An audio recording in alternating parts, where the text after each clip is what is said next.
now let's move into breaking news, as shocking WWE releases have happened. Though in top story looks at WWE's ongoing roster shakeup, as more names continue to be quietly moved out of the active talent pool. Following the 24 departures reported on April 25th, there's now been some more shocking WWE releases that have just happened right now. As of right now, Jason Mateo, Tonga Loa, Kofi Kingston, and Xavier Woods have all been moved to the WWE alumni section on their official website, which obviously signals a release. Ishiro Sampa, Fightful Select, and Corey Hayes Body Slam now actually learned that the New Day's Kofi Kingston and Xavier Woods have mutually decided to part ways with WWE. But right out, we don't blame them, as they haven't been used in any decent capacity since they turned heel, and when they had that heel turn on Biggie, there was no actual real payoff to it all. After the initial heel turn, their booking was incredibly flat, and the booking team should be ashamed about not capitalizing on this further. The New Day as heels should have been great booking, and sadly with this tag team out now, it just leads to a further nail in the coffin for the WWE Tag Team division, as that's on its last legs as well.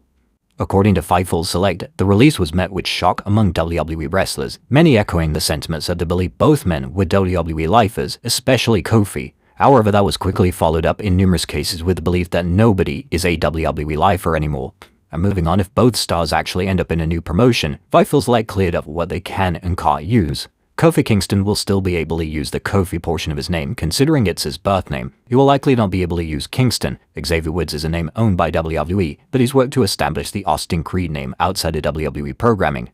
New Day is owned by WWE and cannot be used outside the company.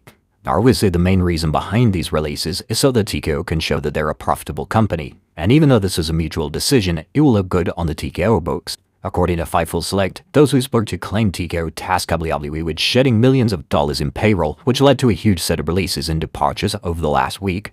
Kofi and Creed both make well into the seven figures and are expected to get immediate interest everywhere. We were told already major names pushing for Kofi and Creed within AEW, which is not much of a surprise. MJF was quick to troll the New Day on Instagram, even referencing the opening line of their entrance theme, saying it's a new day, yes it is. However, was it a troll, or could it be an indicator that both Kofi Kingston and Xavier Woods will now rebrand themselves in AEW? Imagine the possibility that we could actually have the Young Bucks versus the New Day finally. And many have taken to social media to thank Kofi Kingston for an absolutely stellar career in WWE, a career that's lasted 18 years, not to mention winning the WWE Championship, 14-time World Tag Team Champions, 4 reigns as IC Champion, and 3 reigns as US Champion. Like, what an incredible career. However, they weren't the only ones, as it was also learned that Jason Mateo and Tonga Loa of the MFTs have also been released. And it's crazy to think that Jason Mateo actually debuted on May 10th, 2025 and didn't even last a year, which marks an incredibly short run. It's kind of even worse when you realize the fact that Tonga Loa